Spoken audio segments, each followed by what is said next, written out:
Olá, amigos queridos, que todos estejam bem com a graça de Deus, nosso Pai. Pai nosso que estás no céu, santificado seja o vosso nome. Venha a nós o vosso reino, seja feita a vossa vontade na terra e no céu. O pão nosso de cada dia dai-nos hoje e sempre. Perdoai nossas dívidas como também devemos perdoar aos devedores. Não nos deixe que caiamos em tentações e livra-nos do mal. Que assim seja com a graça de Deus. Pois bem, meus amigos, vamos lá estudar um pouquinho o Evangelho segundo o Espiritismo decodificado por Allan Kardec. Nós vamos dar continuidade ao capítulo 28, Coletânea de Preces Espíritas. Hoje iniciaremos em preces para si mesmo, aos anjos guardiães e aos espíritos protetores, né? Então vamos ver aqui o que esse capítulo vai nos trazer para que possamos estarmos aprendendo sempre e sempre aquilo que Jesus nos trouxe e a espiritualidade veio ali deixar mais mastigadinho para que possamos entender. Então vamos que vamos? Instrução preliminar. Todos nós temos um bom espírito que está ligado a nós desde o nosso nascimento e que nos tomou sob sua proteção. Desempenha junto de nós a missão de um pai junto a um filho, a de nos conduzir no caminho do bem e do progresso no decurso das provas da vida, e fica feliz quando correspondemos aos seus cuidados e também sofre quando nos vê fracassar. Então, todos nós, gente, temos alguém que está ali juntinho de nós na nossa encarnação e é um amigo, é da família espiritual que está sempre por perto e a gente precisa aprender a conversar com esse anjo guardião, ou espírito protetor, ou mentor, seja lá o nome que venhamos dar a ele, né? É preciso, antes de dormir, antes de querermos fazer algo, nos aquietarmos e estarmos bem, para que tenhamos o merecimento de que ele venha ao nosso chamado. Né? Que ele esteja ali naquele momento. Porque antes eu pensava assim, meu anjo guardião nasceu para cuidar de mim, ele vai ficar as 24 horas grudadinho em mim, faça eu o que fizer. Não é assim, não é. Porque se nós tivermos um dia ali conturbado e de baixas vibrações, raiva, briga, rancor, nós vamos dar acesso a quem? Àqueles que são iguais a nós, e nosso anjo, por mais que tente nos intuir, ele vê que naquele momento não estamos querendo a presença dele, não é? Então, nós precisamos sim estarmos bem para que possamos estar em todo momento juntinho desse anjo guardião que vai estar sempre nos intuindo a fazer o melhor e não a ficarmos aí dando patinadas, né? Patinando no mesmo local. E a gente, quem já leu lá o livro de André Luiz, que é Missionários da Luz, a gente já vê que lá no nascimento, né, reencarne de Segismundo, o seu mentor já o acompanha desde antes da vida do corpo físico. Será que é só com ele? Não, conosco também. O nosso anjo guardião já estava ali em toda a preparação, dizendo, vamos, segue, estarei do seu lado. Mas, por vezes, a gente esquece disso, né? E sai aí chutando cachorro, chutando pedra, gritando, berrando. Nem lembra de falar. Por favor, esteja comigo nesse momento, que eu estou carecida do seu auxílio para que eu tenha o discernimento necessário. Bom, mas já que nós já relembramos que cada um tem ali seu anjo guardião, vamos continuar, né? Seu nome pouco importa, pois pode não ter nenhum nome conhecido na terra. Nós o invocamos então como nosso anjo guardião, nosso bom amigo espiritual. Podemos até mesmo invocá-lo sob o nome de um espírito superior, pelo qual sentimos particularmente uma simpatia especial. Além do anjo guardião, que sempre é um espírito superior, temos os espíritos protetores, que, embora menos elevados, são igualmente bons e generosos. Estão vendo? Olha quanto espírito, né? Mas assim, nos cuidando e nos protegendo. Eles são geralmente parentes, amigos ou quaisquer pessoas que não conhecemos nessa existência atual. Eles nos ajudam pelos conselhos e muitas vezes intervindo nos atos de nossa vida. Já pensou que lindo? Que maravilha, né? Eles vão ali nos auxiliando, nos intuindo a fazer o correto. Sempre temos esse amparo. Os espíritos simpáticos são os que se ligam a nós por uma certa semelhança de gosto e tendências. Podem ser bom ou mal, conforme a natureza e inclinação que os atraem. Os espíritos sedutores se esforçam para nos desviar do caminho do bem, sugerindo-nos maus pensamentos. Eles se aproveitam de todas as fraquezas e também de outras portas abertas que dão acesso à nossa alma. Há os que se encarregam, há os que se agarram a nós como uma presa, mas se afastam quando reconhecem sua impotência para lutar contra a nossa vontade. Olha isso. Olha, primeiro nós vimos que todos nós temos o nosso anjo guardião, que é um espírito superior, e temos os protetores, que são aqueles amados que sentem carinho por nós e que vêm nos intuindo, protegendo, cuidando também no dia a dia. E aí nós vimos, né, o quê? Que os espíritos que se ligam a gente, eles têm também a mesma tendência que eu tenho, tanto encarnado como desencarnado, porque não são só os bons, são os outros também, né? Que eles colocam ali, os sedutores, os que querem nos seduzir. E se eu trago em mim ali algo que os atraia, eles vão estar ali. Se eu gosto de tomar bebida alcoólica, quem estará ali? Aqueles que também gostam. Se eu gosto de fumar um cigarro atrás do outro, também vou atraí-los.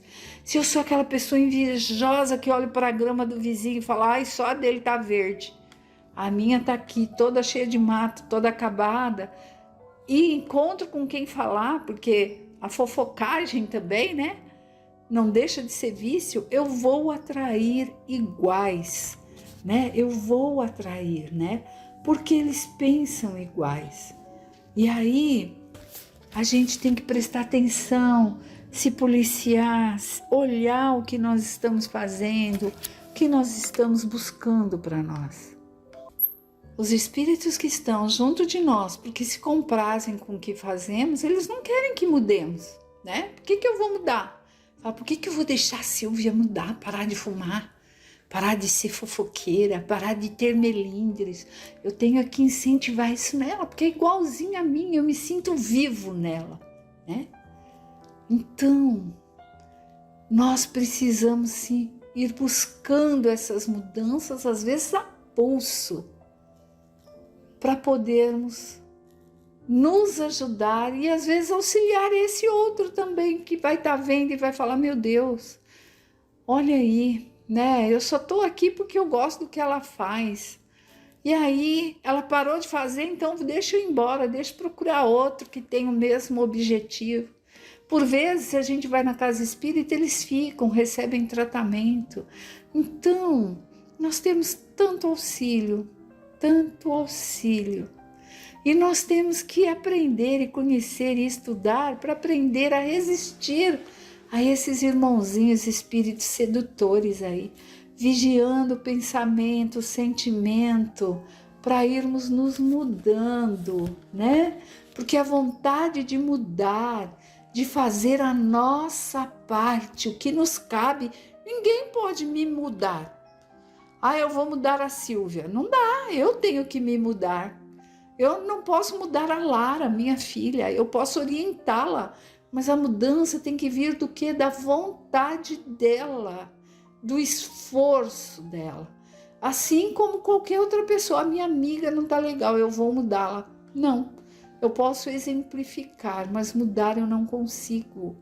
Então, eu preciso ter essa boa vontade, porque se eu não tiver uma vontade firme, é difícil, né, de sair da situação. Mas lembrar sempre do anjo guardião e falar: ajude-me a sair daqui, preciso melhorar. Então nós vamos estar caminhando para melhor. Continuando, Deus nos deu um guia principal e superior em nosso anjo guardião e guias secundários nos espíritos protetores e familiares. É um erro acreditar que forçosamente temos um mau espírito colocado perto de nós para contrabalancear as boas influências. Gente, jamais, de forma alguma. Deus nos deu um espírito superior, que é o anjo guardião, e nos deu ali os espíritos protetores, que são os familiares, os amigos, os que nos querem bem, né? Jamais ele nos colocou um espírito mau para nos acompanhar, um espírito zombeteiro, um espírito que me influencia, me viciar, seja lá no álcool, no fumo, no sexo, na tagarelice. Não, isso não existe, né? Não tem como existir. Somos nós que atraímos por sintonia. Deus quer o nosso bem e não a nossa destruição. Os maus espíritos vêm voluntariamente, desde que encontre acesso em nós pela nossa fraqueza ou negligência em seguir as inspirações de quem? Do nosso anjo guardião, dos nossos espíritos protetores e dos bons espíritos. Portanto, somos nós que os atraímos. Resulta disso que nunca se está privado da assistência dos bons espíritos e depende de nós o afastamento dos maus.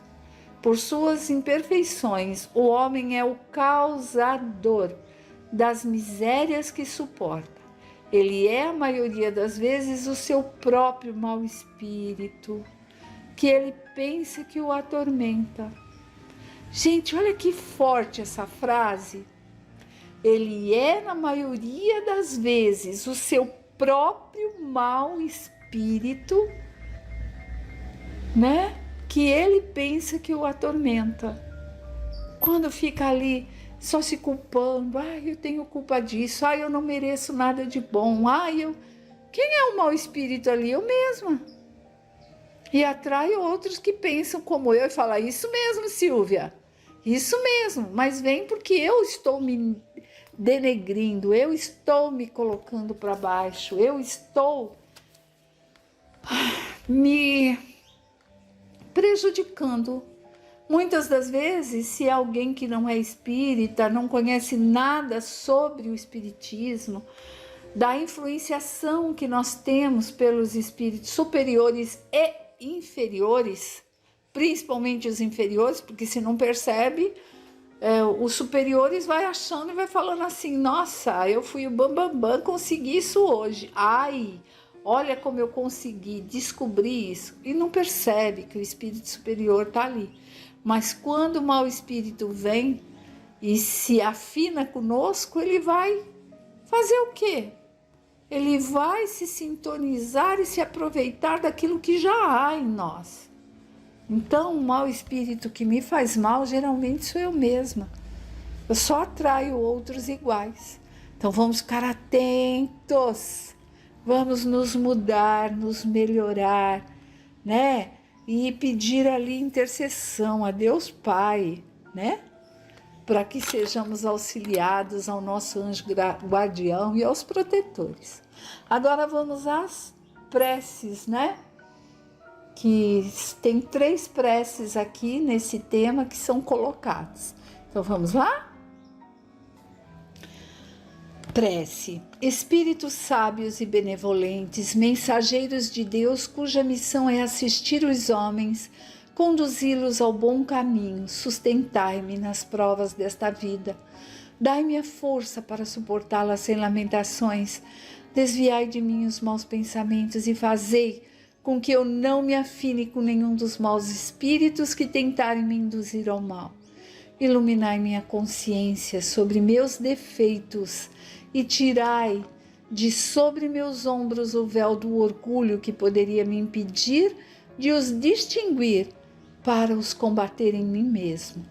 Vós, meu anjo guardião, que velais mais particularmente por mim e todos vós, espíritos protetores que vos interessais por mim, fazei com que eu me torne digna de vossa benevolência. Conheceis as minhas necessidades, que elas sejam satisfeitas segundo a vontade de Deus. A vontade de Deus, gente. Sempre. Outra prece. Meu Deus, permiti aos bons espíritos que me assistem virem em minha ajuda quando estiver em sofrimento e amparar se eu vacilar. Fazei, Senhor, com que me inspirem a fé, a esperança, a caridade, que sejam para mim um apoio, uma esperança e uma prova de vossa misericórdia. Fazei, enfim, com que encontre junto a eles a força que me falta para as provas da vida, para resistir às sugestões do mal, a fé que salva, o amor que consola. Olha que lindas, né? Nós temos sempre como pedir, como buscar, né? A próxima. Espíritos bem-amados e anjos guardiães, vós a quem Deus, em sua infinita misericórdia, permite velar pelos homens, sede nossos protetores nas provas de nossa vida terrena. Dai-nos a força, a coragem, a resignação. Inspirai-nos tudo o que é bom, livrai-nos da inclinação para o mal, e que vossa doce influência penetre em nossa alma. Fazei com que sintamos que um amigo devotado está conosco, perto de nós, que vê nossos sofrimentos e partilha de nossas alegrias. E vós, meu bom anjo, não me abandoneis. Tenho necessidade de toda a vossa proteção para suportar com fé e amor as provas que a vontade de Deus me enviar. Ai, meus irmãos, essa última prece aqui dos espíritos bem-amados, anjos guardiães, nossa, ela foi assim, quando estava começando, aprendendo tudo o que me aconselharam, né? Passei numa orientação e falou assim, leia toda manhã e toda noite essa prece. E assim foi. E até hoje eu sinto uma emoção tão grande, porque a Silvia que eu era antes deixou de existir e passou a Silvia um pouquinho aprendendo e engatinhando ali dos ensinamentos de Cristo. E eu sou eternamente grata por ter lido tantas e tantas vezes essa prece e ter entendido que todos temos ali o nosso mentor, nosso anjo guardião, né, que está ali ao nosso auxílio, os nossos protetores. Eu me emociono quando no estudo eu pego essa prece novamente. E aí, nesse item dessa palestra de hoje, nós temos ali, né, o nosso anjo guardião ligado conosco 24 horas por dia, o tempo todo. Ele não pode estar do nosso lado ali, mas ele está ligado em pensamento. Sabe, quando nós pensamos e pedimos ao nosso anjo guardião, por favor, socorro, ele vem estar ao nosso lado, porque Ele também tem o aprendizado dele, o trabalho dele, está ali buscando, né? Mas mentalmente Ele está ligado conosco às 24 horas e podemos sim pedir auxílio. E mentalmente Ele tenta nos ajudar, conversar conosco, nos influenciar através do pensamento, né? E para que a gente não se desvie do bom caminho, para que não pegue uma direção errada, para que siga ali no que é correto, né? Ele vai mostrando tudo isso.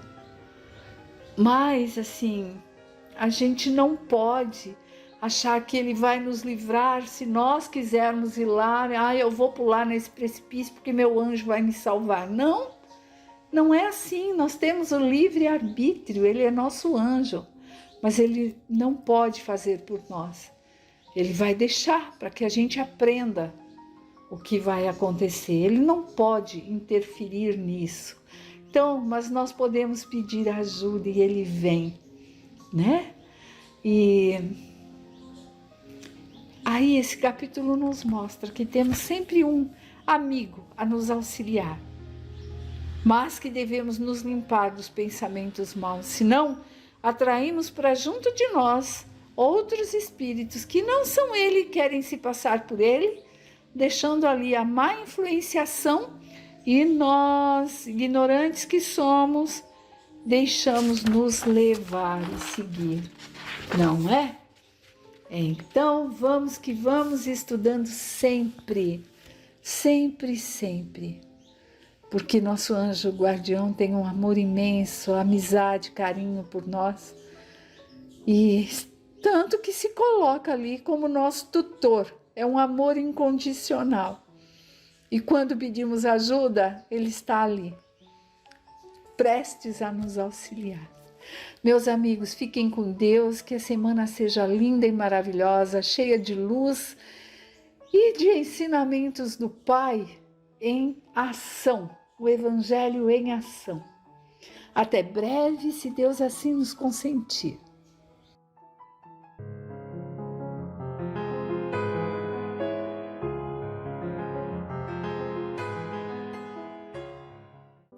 Olá, companheiros, sempre rogando a Deus nosso Pai e a Jesus o nosso Mestre, que nos auxilie, que nos ampare, que ampare aqueles que estão conosco nesta encarnação, nesse orbe maravilhoso, aqueles que são ligados a nós pelos laços do amor ou da dor.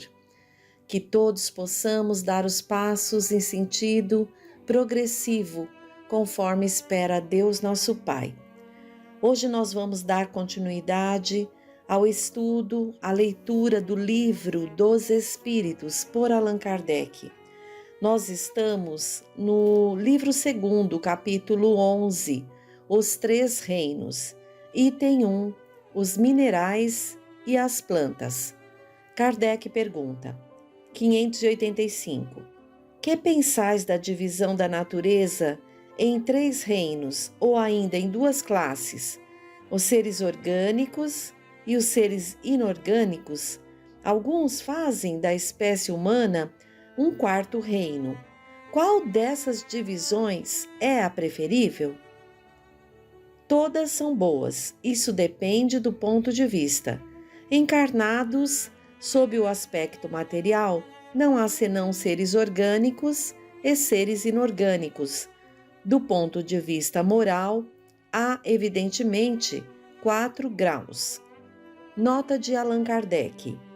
Esses 4 graus têm, com efeito, caracteres bem definidos, embora pareçam confundir-se os seus limites. A matéria inerte, que constitui o reino mineral, não possui mais do que uma força mecânica. As plantas, compostas de matéria inerte, são dotadas de vitalidade. Os animais, compostos de matéria inerte e dotados de vitalidade, têm também uma espécie de inteligência instintiva, limitada com a consciência de sua existência e de sua individualidade. O homem, tendo tudo o que existe nas plantas e nos animais, domina todas as outras classes por uma inteligência especial e limitada, que lhe dá a consciência do seu futuro, a percepção das coisas extramateriais e o conhecimento de Deus. Vejam que a resposta da espiritualidade superior a Kardec já coloca tudo num grau de evolução, cada ser criado e progredindo, passando de um reino para o outro, até chegar ao reino hominal, como Kardec coloca aqui na sua nota. No livro A Caminho da Luz, por Emmanuel, psicografado pelo Chico, se coloca que as formas de todos os reinos da natureza terrestre foram estudadas e previstas. Os fluidos da vida foram manipulados de modo a se adaptarem às condições físicas do planeta, encenando-se as construções celulares segundo as possibilidades do ambiente terrestre, tudo obedecendo a um plano pré-estabelecido pela misericordiosa sabedoria do Cristo, consideradas as leis do princípio e do desenvolvimento geral. Continuando, pergunta 586. As plantas têm consciência de sua existência? Não. Elas não pensam. Não têm mais do que a vida orgânica. 587. As plantas têm sensações? Sofrem quando mutiladas? As plantas recebem as impressões físicas da ação sobre a matéria, mas não têm percepções. Por conseguinte, não têm a sensação de dor. 588. A força que atrai as plantas umas para as outras é independente da sua vontade? Sim, porque elas não pensam. É uma força mecânica da matéria que age na matéria. Elas não poderiam opor-se. 589. Certas plantas, como a sensitiva e a dioneia, por exemplo, têm os movimentos que acusam uma grande sensibilidade e, em alguns casos, uma espécie de vontade, como a última, cujos lóbulos apanham a mosca que vem pousar sobre ela para sugar-lhe o suco, e à qual ela parece haver preparado uma armadilha para matar. Essas plantas são dotadas da faculdade de pensar, têm uma vontade e formam uma classe intermediária entre a natureza vegetal e a animal, constituem uma transição de uma para a outra? Tudo é transição na natureza, pelo fato mesmo de que nada é semelhante, e, no entanto, tudo se liga. As plantas não pensam e, por conseguinte, não têm vontade. A ostra que se abre e todos os zoófitos não têm pensamento. Nada mais possuem que um instinto natural e cego. Nota de Allan Kardec. O organismo humano nos fornece exemplos de movimentos analógicos sem a participação da vontade, como as funções digestivas e circulatórias, o piloro que se fecha ao contato de certos corpos para negar-lhes passagem. O mesmo deve acontecer com a sensitiva, na qual os movimentos não implicam absolutamente a necessidade de uma percepção e menos ainda de uma vontade. Então aqui fica bem claro que mesmo essas plantas sensitivas, aquelas que a gente toca e se fecham, por exemplo, e a dioneia, que é um tipo de planta carnívora, elas não pensam, elas não têm vontade, elas reagem por conta de um instinto natural da própria espécie. 590. Não há nas plantas, como nos animais, um instinto de conservação que os leva a procurar aquilo que lhes pode ser útil e a fugir ao que lhes pode prejudicar? Há, se o quiserdes, uma espécie de instinto Isto depende da extensão que se atribua a essa palavra, mas é puramente mecânico. Quando, nas reações químicas, vedes dois corpos se unirem, é que eles se afinam, quer dizer, que há afinidades entre eles, mas não chamais a isso de instinto. 591. Nos mundos superiores, as plantas são, como os outros seres de natureza mais perfeita? Tudo é mais perfeito, mas as plantas são sempre plantas, como os animais são sempre animais e o homem sempre homens. Temos aqui a nota do tradutor desta obra, que é Herculano Pires, e diz: algumas pessoas fazem desta resposta uma negação da continuidade evolutiva das coisas e dos seres. O leitor deve considerar que a resposta se refere à condição dos mundos superiores, onde há plantas, animais e homens, como nos inferiores, mas em escala avançada. A palavra sempre não é empregada aí no sentido de eternidade, o que seria contrariar os princípios espíritas. Quer dizer apenas que os três reinos existem sempre em todos os mundos aqui referidos. Item 2. Os animais e o homem. 592. Se compararmos o homem e os animais em relação à inteligência, parece difícil estabelecer a linha de demarcação, porque certos animais têm nesse terreno notória superioridade sobre certos homens. Esta linha de demarcação pode ser estabelecida de maneira precisa? Sobre esse assunto, os vossos filósofos não estão muito de acordo. Uns querem que o homem seja um animal e outros que o animal seja um homem. Estão todos errados. O homem é um ser à parte, que desce às vezes muito baixo ou que pode elevar-se muito alto. No físico, o homem é como os animais e menos bem provido que muitos dentre eles. A natureza lhes deu tudo aquilo que o homem é obrigado a inventar com a sua inteligência para prover as suas necessidades e a sua conservação. Seu corpo se destrói como o dos animais, isto é certo.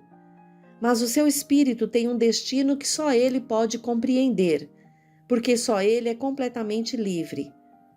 Pobres homens, que vos rebaixais mais do que os brutos, não sabeis distinguir-vos deles? Reconhecei o homem pelo pensamento de Deus. 593. Podemos dizer que os animais só agem por instinto? Ainda nisso há um sistema. É bem verdade que o instinto domina na maioria dos animais. Mas não vês que há os que agem por uma vontade determinada? É que têm inteligência, mas ela é limitada. Nota de Allan Kardec. Além do instinto, não se poderia negar a certos animais a prática de atos combinados que denotam a vontade de agir num sentido determinado e de acordo com as circunstâncias.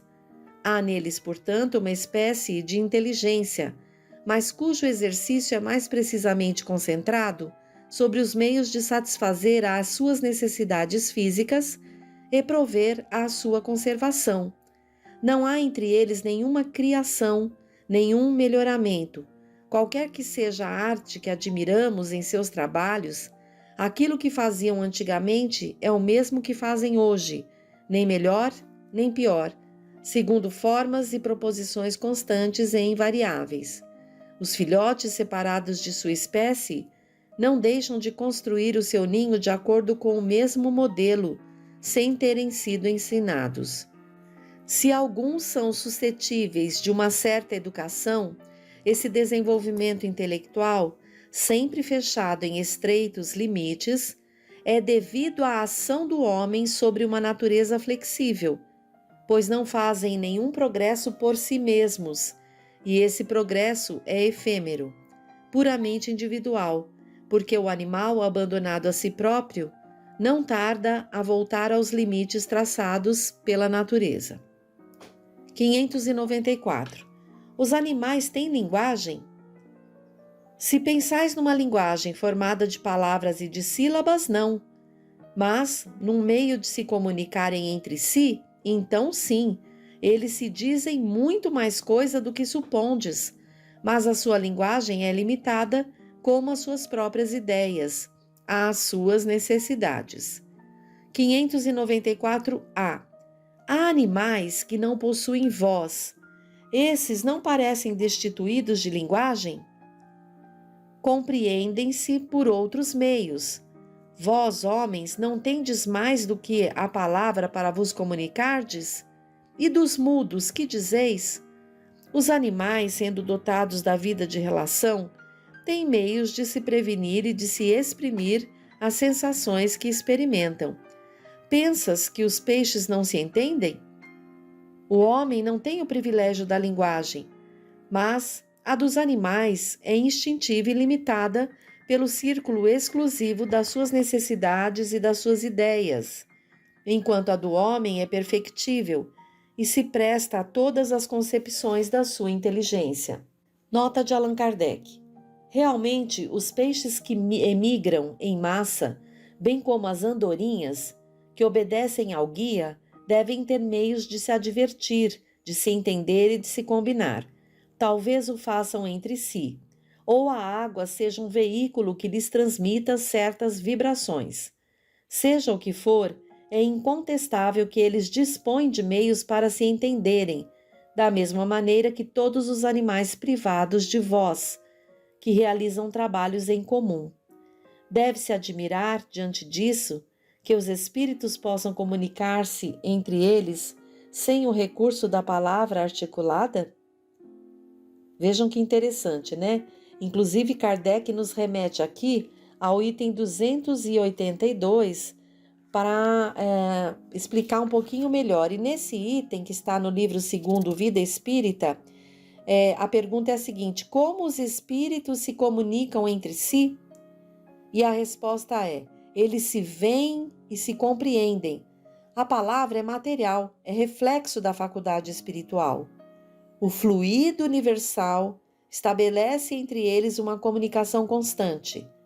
É o veículo da transmissão do pensamento, como o ar é para a voz o veículo do som, uma espécie de telégrafo universal que liga todos os mundos, permitindo aos espíritos corresponderem-se de um mundo a outro.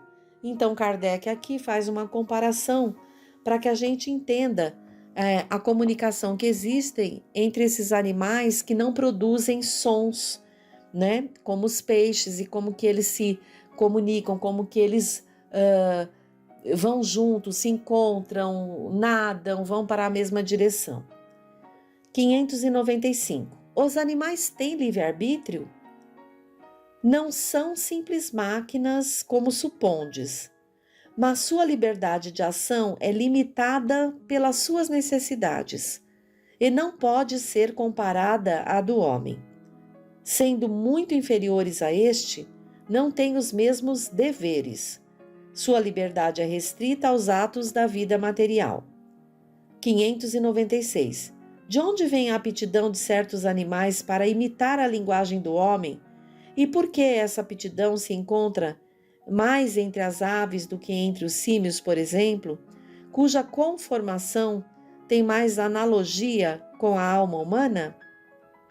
Conformação particular dos órgãos vocais, secundada pelo instinto da imitação.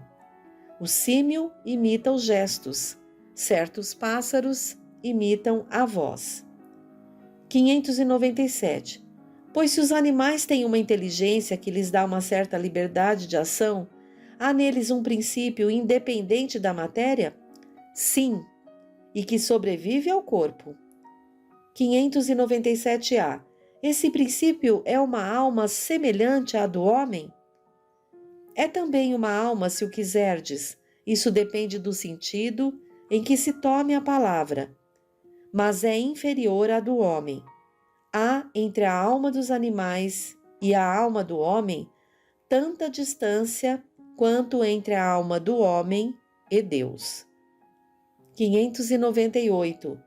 A alma dos animais conserva após a morte sua individualidade e a consciência de si mesma? Sua individualidade, sim, mas não a consciência de si mesma. A vida inteligente permanece em estado latente. 599. A alma dos animais pode escolher a espécie em que prefira encarnar-se? Não, ela não tem o livre-arbítrio. 600. A alma do animal sobrevivendo ao corpo fica num estado errante, como a do homem após a morte? Fica numa espécie de erraticidade, pois não está unida a um corpo, mas não é um espírito errante. O espírito errante é um ser que pensa e age por sua livre vontade. O dos animais não tem a mesma faculdade. É a consciência de si mesmo que constitui o atributo principal do espírito. O espírito do animal é classificado após a morte pelos espíritos incumbidos disso e utilizado quase imediatamente. Não dispõe de tempo para se pôr em relação com outras criaturas. 601. Os animais seguem uma lei progressiva como os homens? Sim. E é por isso que nos mundos superiores, onde os homens são mais adiantados, os animais também o são, dispondo de meios de comunicação mais desenvolvidos. São, porém, sempre inferiores e submetidos aos homens, sendo para estes servidores inteligentes.